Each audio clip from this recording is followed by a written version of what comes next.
Bonjour bien-aimés dans le Seigneur, nous sommes arrivés mardi, un bonjour, notre jour de grand direct, ce soir à partir de 22h heure de France, 21h heure de Londres. Nous sommes invités à se connecter direct cellule de la prière, la gloire de Dieu, sur YouTube comme sur Facebook, et vous serez avec nous pour la parole de Dieu et la prière. Mais ce matin, nous voulons continuer notre étude sur le livre de Actes. Et là, nous lisons le chapitre 10, Actes des Apôtres, chapitre 10, 1 à 15. Actes des Apôtres 10, 1 à 15. Je lis au nom du Seigneur. Il y avait à Césarée un homme nommé Corneille, centenier dans la cohorte dite italienne. Cet homme était pieux et craignait Dieu avec toute sa maison.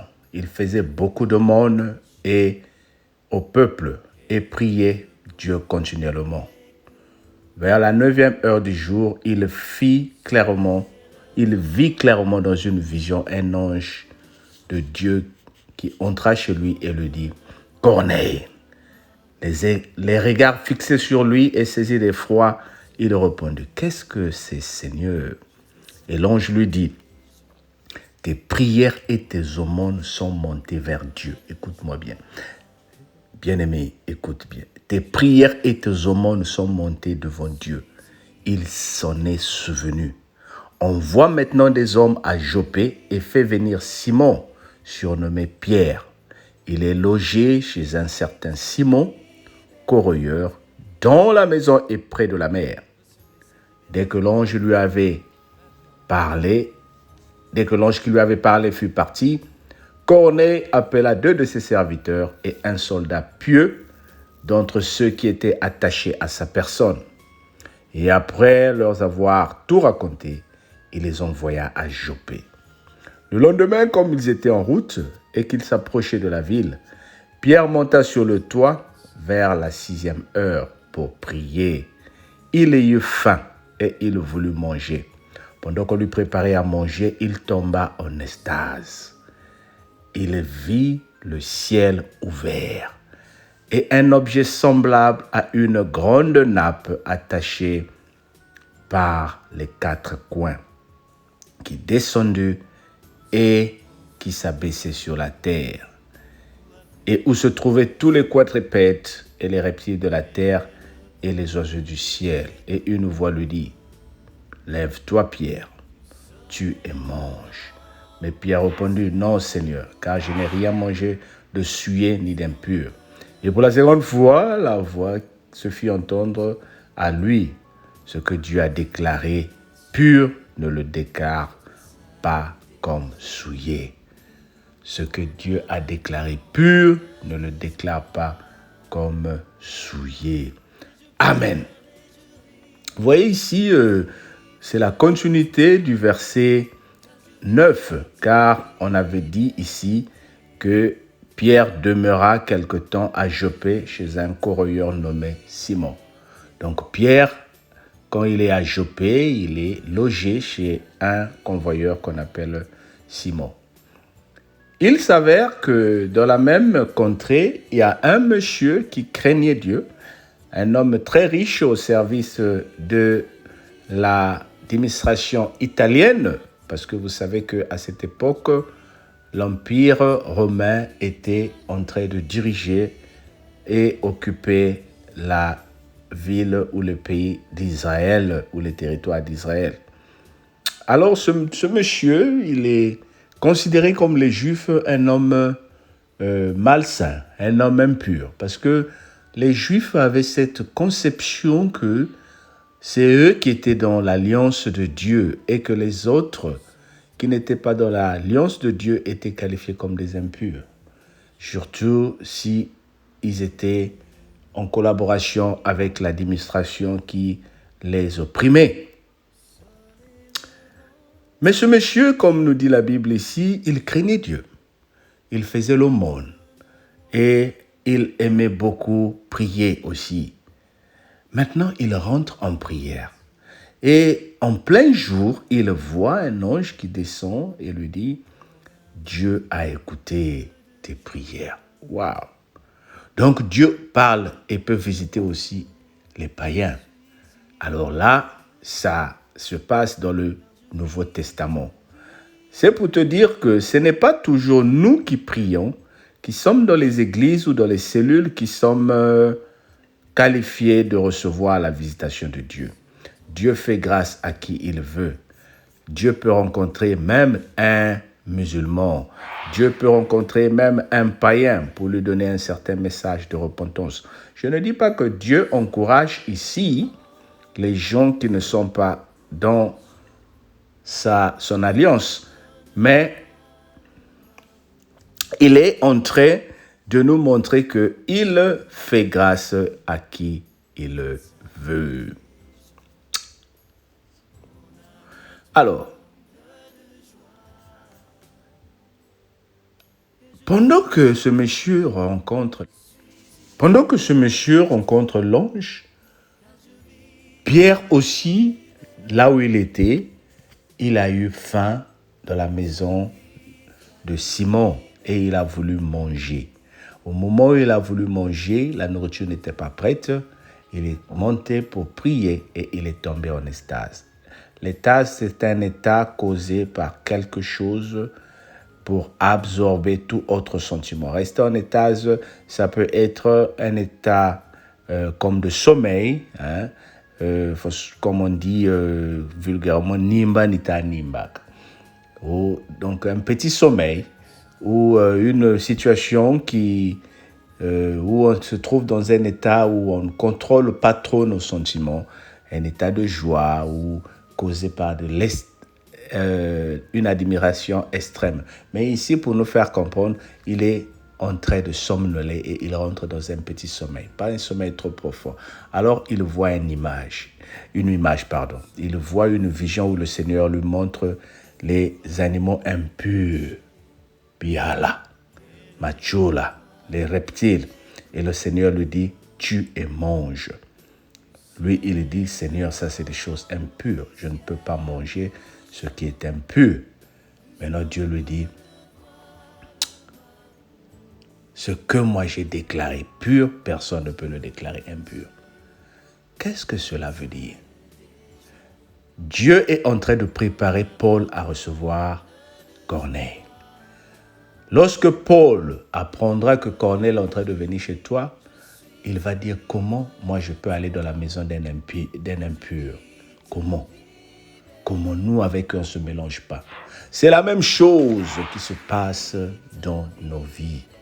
Lorsque Dieu donne un message à une personne, souvent nous qui... Il y a deux messages clés ici que j'aimerais faire passer. La première chose, lorsque Dieu donne un message à une personne, quand quelqu'un te dit « Dieu m'a dit à propos de toi », il doit aussi te visiter d'une façon à une autre pour que ce message que la personne Dieu dit « Dieu m'a dit », toi aussi tu te dises « Oui, c'est vrai ». Il y a des signes qui montrent que ce que tu m'as dit, c'est vrai. Souvent, tu vas rencontrer que tu avais déjà vécu la situation avant que la personne te dise. Et le deuxième point que j'aimerais nous faire comprendre ici, c'est que Dieu est en train de préparer Pierre, pour qu'il comprenne que ce n'est pas à lui de dire qui est pur, qui est impur. Ce n'est pas à nous de dire qui est choisi, qui n'est pas choisi. Ce n'est pas à nous de dire quelle est la bonne église, quelle est la mauvaise église. Il y a aujourd'hui des gens qui se moquent des autres. Oh, eux, ils prient avec ça. Eux, ils utilisent ça pour prier. Nous, on n'utilise pas ça. Nous, on prie le vrai Dieu. Nous, on est des bons chrétiens. Eux, leur église, ils boivent. Nous, on ne boit pas. Leur église, ils mangent ça. Nous, on ne mange pas ça. Qui t'a dit c'est ça qui rend impur? C'est le cœur. C'est le cœur. Aujourd'hui, il y a beaucoup de chrétiens qui voient les autres comme des impurs parce qu'ils écoutent la musique du monde. Ah, lui, il écoute la musique du monde, il est impur, je ne peux pas m'attacher à lui. Ah bon? Qui te dit que toi qui n'écoutes pas la musique du monde, tu es un élu de Dieu? Mais c'est toi aussi qui fais certaines choses en catimini que même celui qui est dans le monde ne fait pas.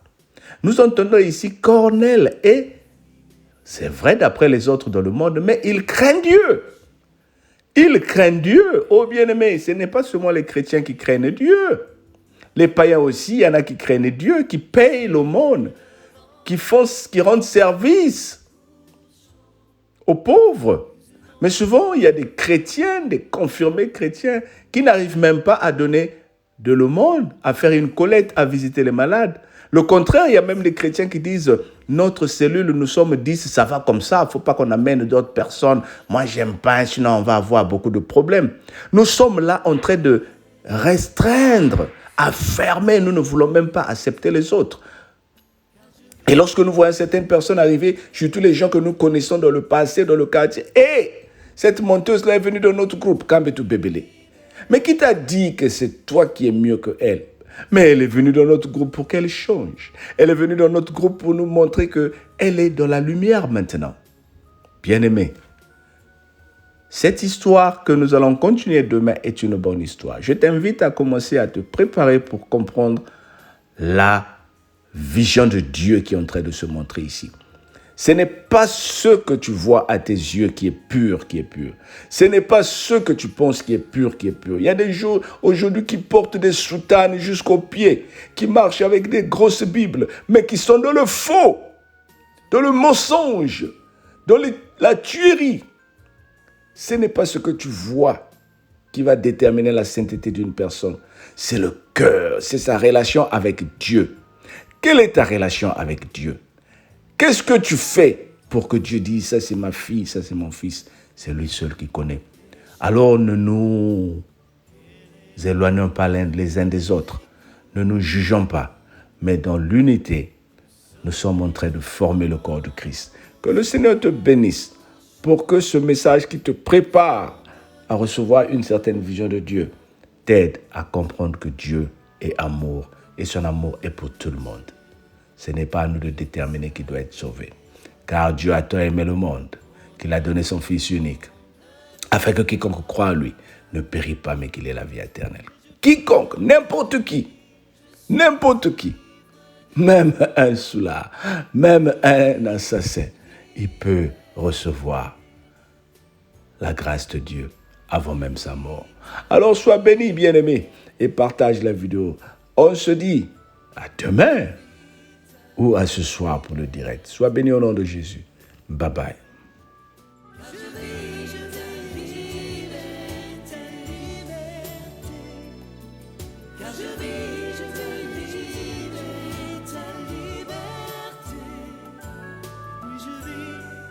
Jésus, je vis ta liberté.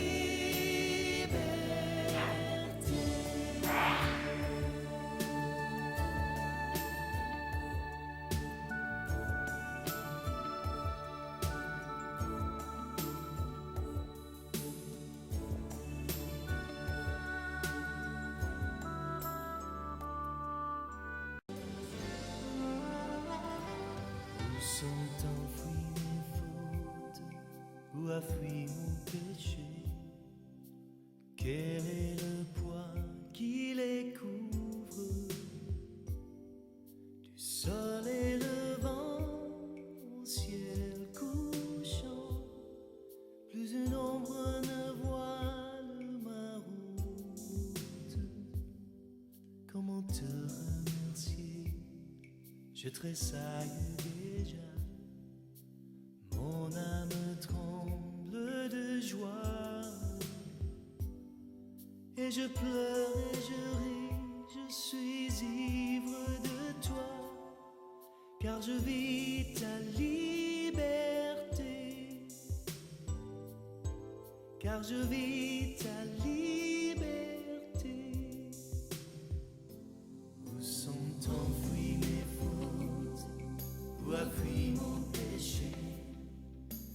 Quel est le poids qui les couvre? Du soleil levant au ciel couchant, plus une ombre ne voile ma route. Comment te remercier? Je tressaille déjà. Mon âme tremble de joie, et je pleure et je ris.